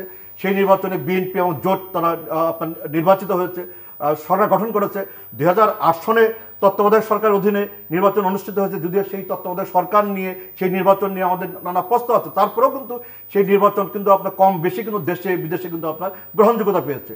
তারপরে 2011-তে গিয়ে আপনার একটা সর্বোচ্চ আদালতে একটি রায়কে অজুহাত হিসেবে দাঁড় করিয়ে যেই আওয়ামী লীগ, যেই জাতীয় পার্টি আপনার তারা এবং আপনার 14 দলের শরিকরা যারা আপনার তত্ত্বাবধায়ক সরকারের দাবিতে টানা আন্দোলন করেছে এবং তাদের টানা আন্দোলনের মুখে সেই তত্ত্বাবধায়ক সরকারের দাবি আমরা মেনে নিয়ে ত্রয়োদশ সংশোধনীর মাধ্যমে আপনার সংবিধান সংশোধন করে আমরা তত্ত্বাবধায়ক সরকারের অধীনে নির্বাচন অনুষ্ঠানের ব্যবস্থা আমরা করলাম। আজকে সেই তত্ত্বাবধায়ক সরকারের ব্যবস্থাটা ওনারা বাতিল করে দিলেন। ওনারা যখন বুঝতে পারলেন যে বাংলাদেশে 2014-তে অর্থাৎ 2008-এর পরে পরবর্তী 5 বছর পরে যে নির্বাচনটা অনুষ্ঠিত হবে, সেই নির্বাচনটা যদি আপনার তত্ত্বাবধায়ক সরকারের অধীনে অনুষ্ঠিত হয়, সেই নির্বাচনে আওয়ামী লীগের আবার ক্ষমতায় ফিরে আসবার, ক্ষমতায় টিকে থাকবার কোনো সুযোগ সেটা নাই। এইটা তারা বুঝতে পেরে তারা আপনার সর্বোচ্চ আদালতের রায়কে তারা সর্বোচ্চ আদালতের খণ্ডিত রায়কে বিবেচনায় নিয়ে সর্বোচ্চ আদালত কিন্তু বলেছিল যে আরো 2 টার্ম বাংলাদেশের রাজনৈতিক বাস্তবতায়, বাংলাদেশের নির্বাচনী ব্যবস্থার বাস্তবতায় আরো 2 টার্ম কিন্তু আপনার তত্ত্বাবধায়ক সরকার অধীনে নির্বাচন অনুষ্ঠানের সুযোগ বাংলাদেশে থাকতে পারে, কেবলমাত্র বিচার ব্যবস্থাটাকে বাইরে রেখে আর কি। তো আজকে তারা সেই তত্ত্বাবধায়ক সরকার ব্যবস্থাটা তারা বাতিল করে দিলেন, দলীয় সরকারের অধীনে নির্বাচন অনুষ্ঠানের বিধান তারা চালু করলেন এবং সংসদ বহাল রেখে, দুনিয়াতে এরকম দেশ খুব বেশি পাওয়া যাবে কিনা আমি জানি না, যে সংসদ বহাল রেখে আরেকটি সংসদ নির্বাচন অনুষ্ঠানের বিধান তারা চালু করলেন। এবং সেই কারণে 2014-তে আমরা সেই নির্বাচনে অংশগ্রহণ করি নাই। আবার 2018-তে আমরা এই সরকারের অধীনে এবং এই নির্বাচন কমিশনের অধীনে আমরা এই সরকার প্রধানের সাথে 2 দফা সংলাপে অংশগ্রহণ করে আমাদের মধ্যে একটা ধারণা তৈরি হয়েছিল যে বাংলাদেশ হয়তো এই সরকারের অধীনে এবং এই নির্বাচন কমিশনের অধীনেই একটি অবাধ নিরপেক্ষ নির্বাচন অনুষ্ঠান হয়তো সম্ভব। এবং সেই আশা নিয়ে, সেই ভরসা নিয়েই কিন্তু আমরা এই নির্বাচনে কিন্তু আমরা অংশগ্রহণ করেছিলাম এবং এই নির্বাচনে কিন্তু আমিও একজন প্রার্থী ছিলাম। এই নির্বাচনের ফলাফল কি? আজকে নারায়ণগঞ্জ সিটি কর্পোরেশন ইলেকশনে শতকরা 50% মানুষ তারা ভোট দিল ইভিএমে। কিন্তু গত আপনার 2018-র 30শে ডিসেম্বরে যে নির্বাচনটা অনুষ্ঠিত হয়েছে, আমরা বলি সেটা 30শে ডিসেম্বরে হয় নাই, সেটা 29শে ডিসেম্বরে রাতের বেলায় সেটি আপনার সম্পন্ন হয়েছে, সেটা আমরা বলি। তো আজকে সেই নির্বাচনে আপনার দেখবেন শতকরা 80% বেশি ভোটার সেই নির্বাচনে আপনার ভোট দিয়ে। আপনারা বলেন মানে কি সেরকম হয়েছিল বলে বলেন নাকি? অবশ্যই হয়েছে, তার তো তথ্য প্রমাণ এটা তো আছে, এটা দেশে বিদেশে এটা বহুলভাবে প্রচারিত। আজকে আপনার সেই নির্বাচনে আমি একজন প্রার্থী ছিলাম, আমি এটা আগেও অনেকবার বলেছি যে সেই নির্বাচনে অংশগ্রহণ করবার চেষ্টা করে আপনার ভোট পেয়েছি আপনার 4,600, আমার প্রতিদ্বন্দ্বী প্রার্থী আওয়ামী লীগের প্রার্থী উনি ভোট নিয়েছেন 3,86,000, 92% ভোট আমার নির্বাচনী এলাকায় কাস্ট হয়েছে। কাস্টিং ভোটে 98% ভোট আমার প্রতিদ্বন্দ্বী প্রার্থী আওয়ামী লীগের প্রার্থী নৌকা মার্কানিয়ার উনি নিয়েছেন এবং আমাকে ভোট দিয়েছেন 4,600। তো এটা হচ্ছে আপনার 2018 নির্বাচনের অভিজ্ঞতা আমাদের সারা বাংলাদেশে, কিছু ব্যতিক্রম ছাড়া সারা বাংলাদেশে। ফলে 2018-তে জাতীয় সংসদ নির্বাচনে, এই সরকারের অধীনে জাতীয় সংসদ নির্বাচনে অংশগ্রহণ করার মধ্য দিয়ে আমাদের যে অভিজ্ঞতা হয়েছে, তারপর আমরা কিন্তু অনেক সিটি কর্পোরেশন নির্বাচন, অনেক স্থানীয় সরকার নির্বাচনে কিন্তু আমরা অংশগ্রহণ করেছি, উপজেলা নির্বাচনে আমরা অংশগ্রহণ করেছি, কিন্তু সর্বশেষ জাতীয় সংসদের নির্বাচন, জাতীয় সংসদের উপনির্বাচন, সিটি কর্পোরেশন নির্বাচন, স্থানীয় সরকারের সকল নির্বাচনে অংশগ্রহণ করার মধ্য দিয়ে আমাদের মধ্যে এই ধারণাই আজকে প্রতিষ্ঠিত হয়েছে যে বর্তমান সরকারের অধীনে আর কোনো জাতীয় নির্বাচন, আর কোনো স্থানীয় নির্বাচন এটা করার কোনো সুযোগ নাই। এটা কেবল আমরাই মনে করি না, বাংলাদেশের অপরাপর গণতান্ত্রিক রাজনৈতিক দল এবং বাংলাদেশের সাধারণ মানুষ তারাও মনে করে যে এই সরকারকে বহাল রেখে এই সরকার কর্তৃক মনোনীত নির্বাচন কমিশনের আওতায় আর কোনো নির্বাচনে অংশগ্রহণ করবার কোনো সুযোগ নেই। আমি আসলে জানি যে জনগণের মতামত প্রতিফলন করার জন্য দুটো ধারণা আছে আমার। একটি হচ্ছে যে নির্বাচনের মাধ্যমে কেউ জনপ্রিয়তা প্রমাণ করতে পারে, আরেকটি যদি বৈজ্ঞানিক পদ্ধতিতে জনমত জরিপ করা হয় তাহলেই। বাংলাদেশের ক্ষেত্রে জরিপটি আসলে হয়নি, কখনো হচ্ছে না। বিদেশের দুই একটা সংগঠন করতে পারে এবং তাতে আওয়ামী লীগের পক্ষে এসছে, আর নির্বাচনে তো আওয়ামী লীগ জিতেই আছে। বিএনপির মুখে সবসময় আমরা শুনি যে সবচেয়ে জনপ্রিয় একটি দল, এটা মুখে শুনি, কাজে দেখি না আসলে। আপনারা বলেছেন যে অনেকগুলো জেলা বিভাগীয় শহরে মিটিং করা হয়েছে, অবশ্যই করা হয়েছে, খুব ভালো মিটিং হয়েছে, আমরা খুব খুশি। কী জন্য খুশি? যে আমরা তাদের শক্তিটা বুঝতে পেরেছি আসলে কেমন শক্তি। সেটা হচ্ছে ধরেন 40টার মতো সভা হয়েছে টোটাল। আমরা দেখেছি কোনো জনসভায় 5 থেকে 10,000-এর বেশি লোকজন হয়নি, 2,000 হয়েছে, 1,500 হয়েছে, 10,000-এর বেশি কোথাও হয়নি। যদি সর্বোচ্চ সবাইকে 10,000 করে দিলাম তাহলে 40টা মিটিংয়ে 4 লক্ষ লোক হয়েছিল।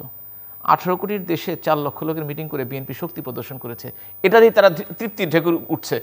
আমরাও মনে মনে খুশি হচ্ছি, তৃপ্তিতে থাক। রেজাল্ট কী হবে সেটা আমরা জানি, যেটা নারায়ণগঞ্জে দেখেছি, বিভিন্ন নির্বাচনে আজকেও দেখলাম। এখন কথা হচ্ছে সিরাজগঞ্জে নাকি রক্তক্ষয়ী সংঘর্ষ হয়েছে। সিরাজগঞ্জ একটি জনপদ যেটিতে গত 8টি বছর কোনো সন্ত্রাস হয় নাই, কোনো চাঁদাবাজি হয় নাই, কোনো টেন্ডার নিয়ে সংঘর্ষ হয় নাই। যখন বিএনপি ক্ষমতায় ছিল, অনেক বছর ছিল, এবং বিএনপির যারা শীর্ষ নেতৃবৃন্দ তাদের অমুককে খলিফা বলা হতো, 3 খলিফা 5 খলিফা, তার নেতৃত্বে ছিলেন গডফাদার, যিনি অন্তত 5-7টি হত্যাকাণ্ড হয়েছে, তার সাথে সরাসরি সম্পৃক্ত বা দলে সম্পৃক্ত। এবং তাদের জন্য আওয়ামী লীগের নেতাকর্মীরা আমাদের শহরের মাঝখান থেকে কাটাখালি চলে গেছেন, পূর্ব দিকে যেতে পারে নাই কোনোদিন। রিক্সা থেকে নামিয়ে চুল কেটে দেওয়া হয়েছে, মুখে কালি মেখে দেওয়া হয়েছে। বয়স্ক লিডার, মুক্তিযুদ্ধের স্বাধীনতা সংগ্রামের সাধারণ সম্পাদক তাকে রিক্সা থেকে নামিয়ে হেনস্থ করা হয়েছে পার্টি অফিসের সামনে। সিরাজগঞ্জে আমরা তো আসলে আমরা জানি হচ্ছে নারায়ণগঞ্জের মারা গেছেন উনি জয়নাল হাজারি, আমরা জানি তাহেরের কথা, এসব শুনি, কিন্তু সিরাজগঞ্জের ইতিহাস আরও ভিন্ন। এই ভিন্নতা থেকে সিরাজগঞ্জের মানুষ মুক্তি পেয়েছে। যখনই আমরা শুনতে পেয়েছি যে সিরাজগঞ্জে 30 তারিখে মিটিং হবে, আমরা বলেছি তারা আওয়ামী লীগের পক্ষ থেকে বলা হয়েছে যে তারা মিটিং করবে, কোনো অসুবিধা নেই। এবং এটা একটা বিচ্ছিন্ন ঘটনা, একটা জায়গায় মাত্র হয়েছে, আওয়ামী লীগের কোনো সিনিয়র নেতাকর্মী তাতে জয়েন করে নাই। যখন মামলাটা শুরু হয়েছে এলাকা ভিত্তিক একটা এলাকাতে, এবং তাতে যারা অংশগ্রহণ করেছিল এবং 2-1জনের হাতে অস্ত্রও দেখা গেছে, তাদের কিন্তু অ্যারেস্ট করা হয়েছে, আইনের আওতায় আনা হয়েছে, এবং এর জন্য 6টি মামলা আমাদের দলের বিরুদ্ধে হয়েছে। সুতরাং এটা একটা ছোট মারামারি হতে পারে, রক্তক্ষয়ী সংঘর্ষণে কেউ মারা গেছে না, কেউ খুব ভালোভাবে আহত হয়েছে না, ঢিলাঢিলি হয়েছে।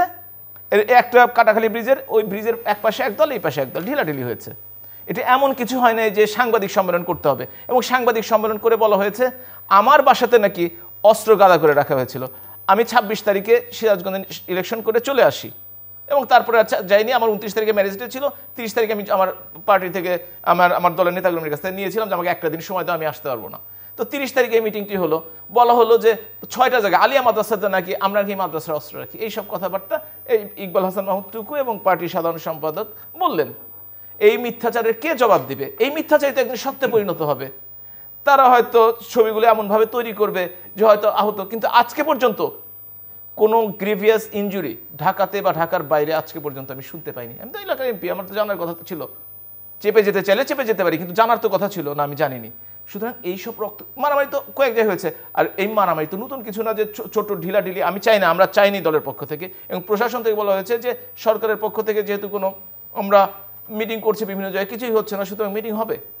এবং তারা মিটিংতেই করতে যে সিরাজগঞ্জ অস্থিতিশীল করতে চেয়েছিল, কিন্তু একটা কথা স্পষ্টভাবে বলে রাখি, সিরাজগঞ্জে আর অস্থিতিশীল করতে দেওয়া হবে না।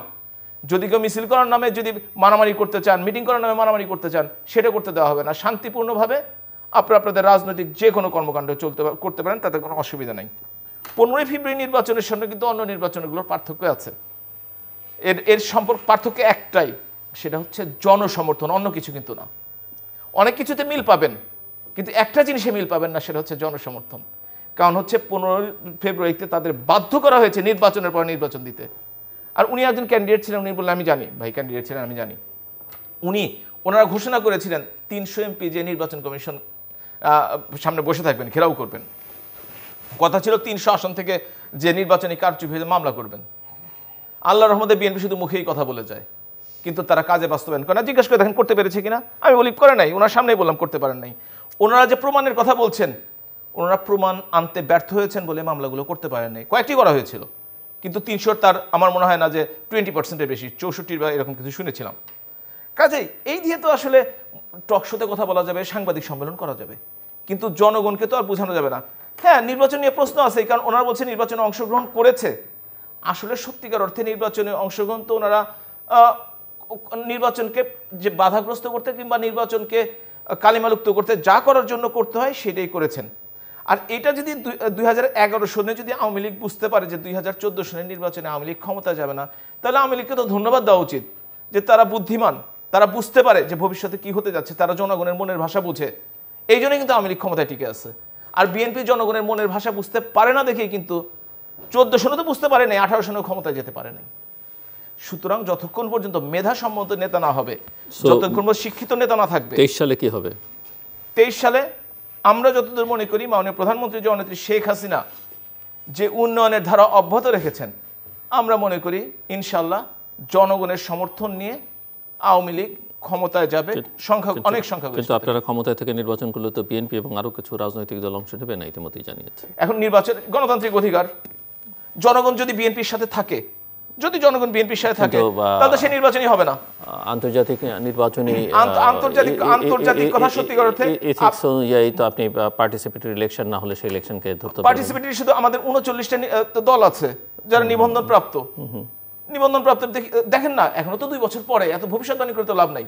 আর দ্বিতীয়ত হচ্ছে আন্তর্জাতিক মহলে, আন্তর্জাতিক কোন মহলে কোন দেশের নির্বাচন সুষ্ঠু সঠিকভাবে হয় সেটাও কিন্তু আমাকে বুঝিয়ে দিতে হবে। সেটা যদি গণতন্ত্রের দেশে আমেরিকার কথা বলেন, তাহলে কিন্তু বুঝিয়ে দিতে হবে ট্রাম্পের সময় কি হয়েছিল, কিংবা তার পূর্ববর্তী সময় বুশের সময় কি হয়েছিল। এগুলো কিন্তু আমাদের হিসাব দিতে হবে, যে আমরা আর এক দেশ বললে আমরা একদম গদগদ হয়ে যাবে। ইন্ডিয়ার নির্বাচন অনেক ভালো নির্বাচন হয়, কিন্তু ইন্ডিয়াতে পশ্চিমবঙ্গে কয়েকদিন আগে নির্বাচন হলো। এই যে পশ্চিমবঙ্গে গত করোনার মধ্যে সেপ্টেম্বরের দিকে, অক্টোবরে, বলেন ওরা কি ওদের বিধায়ক পদ থেকে পদত্যাগ করে নির্বাচনে অংশগ্রহণ করেছে? বলেন আপনি। আমি তো জানার দরকার আছে, আমি তো হয়তো কম জানতে পারি, কিন্তু এই কথাগুলো আমার জানার দরকার আছে। সুতরাং এই কথাগুলো যে বলা হয় সব দেশে এই ঘটনা ঘটে না, সব শব্দ দেশের তত্ত্বাবধায়ক সরকার বলে কোনো কথা নাই। যে দেশের মানুষ নির্বাচন কমিশনের উপর আস্থা রাখতে পারে না, যে দেশের মানুষ নির্বাচন কমিশনকে সঠিকভাবে তৈরি করার জন্য প্রক্রিয়ায় অংশগ্রহণ করে না, সেই দেশে নির্বাচন কমিশন সঠিকভাবে তৈরি হবে কি? Mustafizur Rahman Babul, so final round. আসলে আপনার বাংলাদেশের মানুষ কিন্তু আপনার তারা মনে করে তার অভিজ্ঞতা থেকেই যে দলীয় সরকারের অধীনে আপনার অবাধ নিরপেক্ষ নির্বাচন অনুষ্ঠানের কোনো সুযোগ নেই। এটা অংশগ্রহণমূলক নির্বাচনের তো কোনো বিকল্প নেই, এবং সকল নিবন্ধিত রাজনৈতিক দল তারা নির্বাচনে অংশগ্রহণ করবে। জনগণ নির্বাচনটাকে একটা উৎসব মুখর একটা পরিবেশে গ্রহণ করবে। জনগণ আপনার নির্বাচনের দিন আপনার একটা উৎসব মুখর পরিবেশে ভোট কেন্দ্রে যাবে, পছন্দ মতো প্রার্থীকে ভোট দিয়ে নির্বাচিত করবে। জনগণের ভোটে জনগণের মতামতের প্রতিফলন ঘটিয়ে সরকার গঠিত হবে, সরকার পরিচালিত হবে। এই তো হওয়া উচিত। তো বাংলাদেশে আপনার 2014 এবং 2018 অভিজ্ঞতা থেকে এটা কেবল বিএনপি দলের সিদ্ধান্ত না, অপর রাজনৈতিক দলের সিদ্ধান্ত না। আমি বলি এবং আমি বিশ্বাস করি যে বাংলাদেশের আপনার সংখ্যাগরিষ্ঠ মানুষ, সংখ্যাগরিষ্ঠ ভোটারের সিদ্ধান্ত হচ্ছে যে দলীয় সরকারের অধীনে অবাধ নিরপেক্ষ নির্বাচন অনুষ্ঠানের ন্যূনতম কোনো সুযোগ নাই। এখন এই যে নারায়ণগঞ্জের যে সিটি কর্পোরেশন যে নির্বাচনটা অনুষ্ঠিত হলো, আপনি খেয়াল করবেন যে এই নির্বাচনে আপনার ওই নারায়ণগঞ্জে আপনার সিটি কর্পোরেশন নির্বাচনী কর্মকাণ্ড পরিচালনা করবার জন্য আওয়ামী লীগের একজন প্রেসিডিয়াম সদস্যকে দায়িত্ব দেওয়া হয়েছে এবং তার সাথে আরও শীর্ষ পর্যায়ের বেশ কয়েকজন আওয়ামী লীগ নেতা সেই দায়িত্ব পালন করছেন তারা। তো আমরা সবাই দেখলাম যে একদিন রাতের বেলায় আপনার প্রেসিডিয়াম সদস্যের নেতৃত্বে আওয়ামী লীগের সেই টিম তারা ডিসির সাথে গিয়ে তারা রাতের বেলা বৈঠক করলো, এসপির সাথে গিয়ে রাতের বেলা বৈঠক করলো। তো ডিসি সাহেব বললেন যে এটা একটা অনির্ধারিত বৈঠক। তো রাতের বেলায় ডিসির সাথে বৈঠক, রাতের বেলায় এসপির সাথে বৈঠক, অর্থাৎ বাংলাদেশের দলীয় সরকারের অধীনে নিরপেক্ষ ডিসি, দলীয় সরকারের অধীনে নিরপেক্ষ এসপি, দলীয় সরকারের অধীনে নিরপেক্ষ নির্বাচন কমিশন, এটা কিন্তু আশা করার কোনো সুযোগ নাই। সেই কারণে আজকে যে নির্বাচন কমিশন গঠন নিয়ে যে আলোচনাটা চলছে, আমাদের বক্তব্য খুব পরিষ্কার, যতক্ষণ পর্যন্ত নির্দলীয় নিরপেক্ষ সরকার প্রতিষ্ঠিত না হচ্ছে ততক্ষণ পর্যন্ত এই সংলাপ করে, সার্চ কমিটি করে, এই নির্বাচন কমিশন গঠন করে এই নির্বাচন কমিশনকে দিয়ে দলীয় সরকারের অধীনে অবাধ নিরপেক্ষ নির্বাচন জাতীয় পর্যায়ে, স্থানীয় পর্যায়ে অনুষ্ঠানের কোনো সুযোগ নাই। এবং সেই কারণেই আমরা বলছি যে নির্বাচন কমিশনটা এটা এই মুহূর্তে জরুরি ইস্যু না, জরুরি ইস্যু হচ্ছে আপনার নির্দলীয় নিরপেক্ষ সরকার গঠনের ইস্যুটা। আজকে আপনি যে প্রশ্ন আমাকে করেছিলেন যে 2023-এ কি হবে, 2014-তে যা হয়েছে, 2018-তে যা হয়েছে, 2023-এ কি এই বাংলাদেশে তা হবে? 2023-এ এই বাংলাদেশে বিএনপিকে বাদ দিয়ে, অপর গণতান্ত্রিক রাজনৈতিক দলকে বাদ দিয়ে একতরফা 2014-এর মতো অথবা আপনার দিনের ভোট রাতে করার 2018-এর মতো নির্বাচন এই বাংলাদেশে অনুষ্ঠানের আর কোনো সুযোগ আছে বলে আমি মনে করি না। বাংলাদেশের মানুষ তারা জেগে উঠতেছে, অপর গণতান্ত্রিক রাজনৈতিক দল, সকল গণতান্ত্রিক রাজনৈতিক দল যারা ভোটের অধিকার, গণতান্ত্রিক অধিকার ফেরত চায়, জনগণের মৌলিক অধিকার ফিরিয়ে আনতে চায়, তারা কিন্তু সোচ্চার হচ্ছে, তারা ঐক্যবদ্ধ হচ্ছে এবং তারা নির্দলীয় নিরপেক্ষ সরকার অধীনে নির্বাচনের দাবিতে তারা কিন্তু আপনার ঐক্যবদ্ধ হচ্ছে এবং রাস্তায় নামছে আপনার। সেই কারণে আমি মনে করি যে আজকে আপনার 1996 সনে 15ই ফেব্রুয়ারি নির্বাচনটা আমরা করেছিলাম সাংবিধানিক ধারাবাহিকতা রক্ষা করবার জন্য, এবং সেই সাংবিধানিক ধারাবাহিকতা রক্ষা করে ওই মুহূর্তের যে আপনার জরুরি দাবি, জরুরি ইস্যু, সেটাকে আপনার বিবেচনায় নিয়ে তত্ত্বাবধায়ক সরকার ব্যবস্থা চালু করে কিন্তু সংসদটা আমরা ভেঙে দিয়েছিলাম।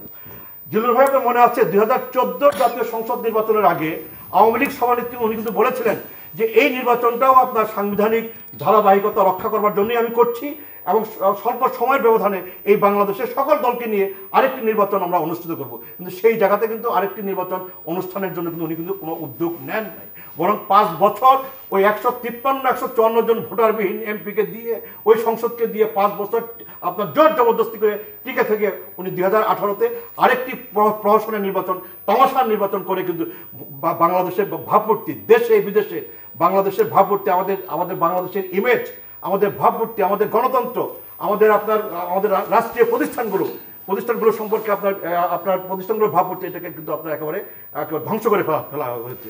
সে কারণে আজকে আপনার মার্কিন যুক্তরাষ্ট্রের তরফ থেকে যে আপনার 110টি দেশকে নিয়ে যে আপনার ডেমোক্রেসি সম্মেলন যেটা অনুষ্ঠিত হলো এবং যে সম্মেলনে বাংলাদেশকে দাওয়াত দেওয়া হলো না, এটা তো আজকে মনে করি বাংলাদেশের জন্য এটা কোনো আপনার সুখকর কথা না।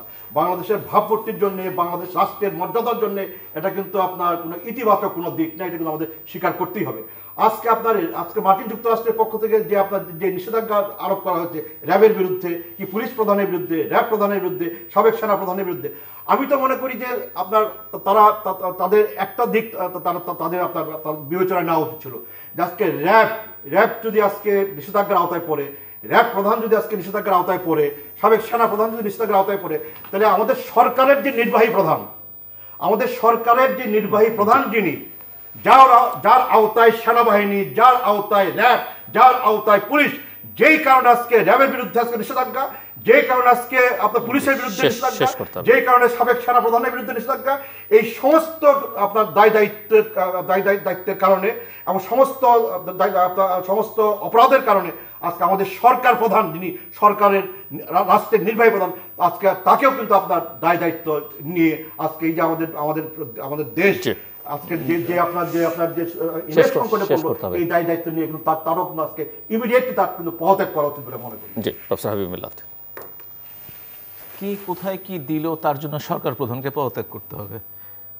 তাহলে তো বিএনপি দল বিলুপ্ত করে দেওয়া উচিত ছিল, যখন কানাডা তাকে 2 বার সন্ত্রাসী দল বলে আখ্যায়িত হয়, অথবা সরবরাহ পার্টি হিসেবে নতুন নামকরণ করার দরকার ছিল, যদিও বেশ কয়েকবার নাম পরিবর্তন করেছে।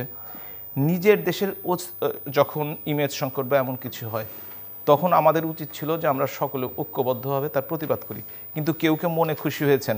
তো আপনি দেখেন যে ডেমোক্রেসি সামিটের কথা বলা হলো, পাকিস্তানের মতো দেশকে কিন্তু সেটাতে দাওয়াত করা হয়েছে, এবং পাকিস্তানের গণতন্ত্রের অবস্থা কি আমরা সেটা কিন্তু জানি। সুতরাং এগুলো হচ্ছে পলিটিক্যালি মোটিভেটেড, সারা পৃথিবীর মোড়ল হওয়ার জন্য যা যা করতে হয়, যাদেরকে পছন্দ তাদেরকে ডাকবে, যারা একটু মাথা উঁচু করে দাঁড়াতে চায় তাদেরকে ডাকবে না, এই ধরনের ঘটনা। আরেকটি হচ্ছে যে এই ধরনের ইমেজ সংকট যদি বলেই থাকে যে নিজের দেশের হয়েছে, তাহলে সকল মানুষেরই কিন্তু উচিত যাতে এইটার বিরুদ্ধে প্রতিবাদ করা, এবং এটা যে লজ্জা, এই লজ্জায় যারা দিয়েছে তাদের বিরুদ্ধে প্রতিবাদ করা এবং নিজেদের সংশোধন হওয়া। আমরা দুটোর একটা আসলে খুব একটা করছি বলে আমার মনে হচ্ছে না।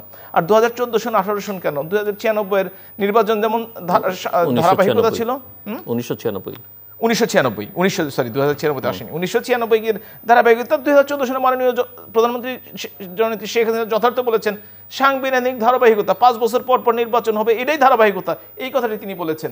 আর একটি কথা হচ্ছে যে আমরা শুধু ওই কথাটা বিশ্বাস করি না যে দলীয় সরকারের অধীনে নির্বাচন নয়, কিন্তু একজন কালকে বলে বসছে প্রতিদিনই যে জাতীয় সরকারের অধীনে নির্বাচন চাই, আর একজন বলছে নির্দলীয় নিরপেক্ষ সরকারের অধীনে নির্বাচন চাই। আসলে কি চায় বিরোধী দল, এটা বুঝতে তো সরকারি দলের কষ্ট হচ্ছে যে দুটো তো এক জিনিস নয়।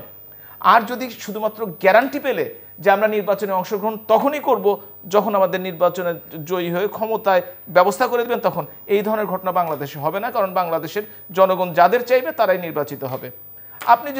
আপনি বলছেন নারায়ণগঞ্জে প্রেসিডিয়ামের সদস্য দায়িত্ব ছিল, কেন্দ্রীয় কমিটির দায়িত্ব ছিল। আওয়ামী লীগ প্রতিটি নির্বাচনের ব্যাপারে সিরিয়াস, বিএনপির মতো গা ছাড়া ভাবনা, যা হয় হোক, কিছু হোক না হোক, ঠিক আছে তোমাকে সমর্থন দিলাম না, তোমাকে অব্যাহতি দিলাম, আমরা সিরিয়াস জনগণের স্বার্থে। সুতরাং সিরিয়াস হলে তো বৈঠক হতেই পারে। আর এসপির সাথে কোনো বৈঠক হয়নি, হয়েছে শুধুমাত্র ডিসির সাথে, এবং আজকে যে নির্বাচনটি হলো তার প্রমাণ যে এতে কোনো প্রভাব পড়ে নাই। আর আরেকটি কথা যে বিএনপিকে বাদ দিয়ে নির্বাচন হবে না, বিএনপিকে কেউ বাদ দিয়েছে এই কথাটা কিন্তু আজকে পর্যন্ত শুনিনি। আমি শুনেছি বিএনপি নিজেই বাদ যাওয়ার জন্য চেষ্টা করছে, এবং সেটাই আপনারা বলছেন যে বিএনপি যাবে না, অর্থাৎ তারা বাদ পড়ার চেষ্টা করছেন। আওয়ামী লীগ কিন্তু বিএনপিকে এখনো বাদ দিতে চায় না, তারা মনে করে বিএনপির আসা দরকার, এবং নারায়ণগঞ্জের মতো বোঝা দরকার তাদের অবস্থানটা কোথায়। আওয়ামী লীগ একটি কাজ কি করে, জনগণ যা চায় তাই হবে, এবং এই কাজটি করে এসছে। ভবিষ্যতে 2023 বলেন বা 2029 সন বা যখনই নির্বাচন আসুক না কেন, আওয়ামী লীগ নির্বাচনে অংশগ্রহণ করবে, এবং জনগণ যদি আওয়ামী লীগকে ভোট দিয়ে নির্বাচিত করে আওয়ামী লীগ সরকারে থাকবে, আর যদি ভোট দিয়ে বিরোধী দলে পাঠায় সেটা আওয়ামী লীগ যাবে, তাতেও কোনো অসুবিধা নেই, তবে কোনো অপশক্তির কাছে মাথা নত করবে না। দর্শক, আমরা অনুষ্ঠানের শেষ প্রান্তে তৃতীয়মাত্রা সম্পর্কে আপনারা লিখতে পারেন ডাকে, ইমেল, এসএমএসের মাধ্যমে, ইন্টারনেট, আমাদের অফিসিয়াল ওয়েবসাইট অথবা সোশ্যাল মিডিয়াতে যেসব পেজ রয়েছে সেসব পেজে আপনাদের মতামত রাখতে পারেন। আর আপনাদের মতামত আমাদের অনুষ্ঠান তৃতীয় মাত্রা আপনি দেখতে পাবেন প্রতি বৃহস্পতিবার এবং শুক্রবার বাংলাদেশ সময় রাত 2টোয়, সোমবার সকাল 11:30 এবং শুক্রবার দুপুর 1টায় দেখবার আমন্ত্রণ রইল। তৃতীয় মাত্রায় পর্বটি সামাজিক যোগাযোগ মাধ্যম ফেসবুক এবং টুইটারে সরাসরি দেখতে পারেন। ফেসবুক, টুইটারে তৃতীয় মাত্রা লাইভ স্ট্রিমিং হচ্ছে। আইওএস ডিভাইস অ্যাপ স্টোর থেকে তৃতীয় মাত্রা অ্যাপটি ডাউনলোড করে নিতে পারেন তৃতীয় মাত্রা দেখবার জন্য, এবং অনুষ্ঠান সম্পর্কিত তথ্যাদি জানার জন্য। টেলিভিশনের পর্দায় দেখতে না পারলে যে কোনো সময় ইউটিউবে তৃতীয় মাত্রা চ্যানেলটি সাবস্ক্রাইব করে পর্ব বা পুরোনো পর্বগুলো আপনি দেখে নিতে পারেন। পেশা মুস্তাফিজুর রহমান বাবুল এবং প্রফেসর হাবিব মিল্লাত, অসংখ্য ধন্যবাদ এই আলোচনা অংশগ্রহণের জন্য। দর্শক, কথা হচ্ছিল নির্বাচন নিয়ে, নারায়ণগঞ্জের নির্বাচন এবং স্থানীয় সরকারের বিভিন্ন নির্বাচন, সামনের নির্বাচন 2014 এবং 2018 নির্বাচন। মূল কথা হচ্ছে যে আমরা স্বীকার করি কিংবা না করি, বাংলাদেশের নির্বাচনী ব্যবস্থা যথেষ্ট পরিমাণে ত্রুটিপূর্ণ, এবং বাংলাদেশের নির্বাচনী ব্যবস্থা এই দুর্বলতার দায়ভার আমাদের সকল রাজনৈতিক দলকেই, যারা অতীতে ক্ষমতায় ছিলেন, কম বেশি নিতে হবে। এবং একটি প্রধান, তারা যে দায়ী তার একটি প্রধান প্রমাণ হচ্ছে যেটি নিয়ে এখন প্রচুর কথাবার্তা হচ্ছে, যে নির্বাচন কমিশন গঠনের জন্য একটি আইন করতে হবে। বাংলাদেশের সংবিধানে সেটি আছে, কিন্তু গত 50 বছরে কোনো রাজনৈতিক দল যারা ক্ষমতায় ছিলেন একবারের জন্য সেটি তোয়াক্কা করেনি। কাজে সংবিধানের প্রতিও যে তাদের অশ্রদ্ধা সেটিও কিন্তু এর মধ্য দিয়েই প্রমাণিত হয়। 50 বছর ধরেই তারা সেটির প্রমাণ রেখেছেন। কাজে আমরা চাইব এবং জনগণেরও সেটি চাওয়া, এবং আমরা যতই স্বীকার করি বা না করি আন্তর্জাতিক চাপের কথা বলি, কারণ বর্তমান বিশ্ব বাস্তবতায় অন্যান্য দেশের সঙ্গে আমাদেরকে নানা কারণে নানাভাবে সম্পর্কিত থাকতে হয়, এবং এই সম্পর্ক রক্ষা করবার জন্যে আমরাও যেমন অন্যকে সহযোগিতা করি, আমরাও প্রচুর সহায়তা নিই, এবং আমাদের আসলেই নানা রকমের সহায়তার দরকার হয়। এবং সেই সহায়তার জন্যে সেই দেশের সরকারগুলোর তাদের জনগণের কাছে জবাবদিহি করতে হয়। কাজে তাদেরও নানা রকমের মানবাধিকার বলি, নির্বাচন বলি, গণতন্ত্র বলি, নানা বিষয় নিয়ে তাদেরও দুর্নীতি বলি, সেসব বিষয় নিয়ে প্রশ্ন আছে। কাজে এইসব প্রশ্নে সুরাহা করতে হবে, এবং তার জন্য এটি ভালো নির্বাচনী ব্যবস্থা করে তুলতে হবে। ভালো নির্বাচন, দেশে গণতন্ত্রকে শক্তিশালী করবার দিকে মনোযোগ দিতে হবে। গণতন্ত্রের ভিত হিসেবে যে প্রতিষ্ঠানগুলো কাজ করে সেই প্রতিষ্ঠানগুলোকে শক্তিশালী করবার দিকে মনোযোগ দিতে হবে, এবং তার জন্য একটা রাজনৈতিক জাতীয় ঐকমত্য প্রতিষ্ঠা করতে হবে। এবং এই প্রতিষ্ঠা করবার জন্য রাজনৈতিক দলগুলোর মধ্যে খোলামেলা আলোচনা সংলাপ অব্যাহত রাখতে হবে। রাষ্ট্রপতির সংলাপ যাই হোক না কেন, কিন্তু রাজনৈতিক দলগুলোর মধ্যকার কোন প্রক্রিয়ায় সেটি হবে সেটি তারা নিজেরা ঠিক করে নিতে পারেন, এবং এর কোনো বিকল্প আসলে বাংলাদেশের সামনে, বাংলাদেশের জনগণের সামনে, গণতন্ত্রের সামনে খোলা নেই। আমরা অর্থনৈতিক উন্নয়নের কথা বলি, কিন্তু অর্থনৈতিক উন্নয়ন এবং রাজনৈতিক উন্নয়ন সমান্তরাল গতিতে চলতে দিতে হবে। একটি ছাড়া আরেকটি সম্ভব নয়, এবং অর্থনৈতিক উন্নয়ন যেগুলো সরকারের দিক থেকে দাবি সেটিকে টেকসই করবার জন্য রাজনৈতিক উন্নয়নের কোনো বিকল্প নেই। দর্শক, আমাদের সঙ্গে থাকবার জন্য অসংখ্য ধন্যবাদ। আপনাদের সবার জন্য শুভকামনা।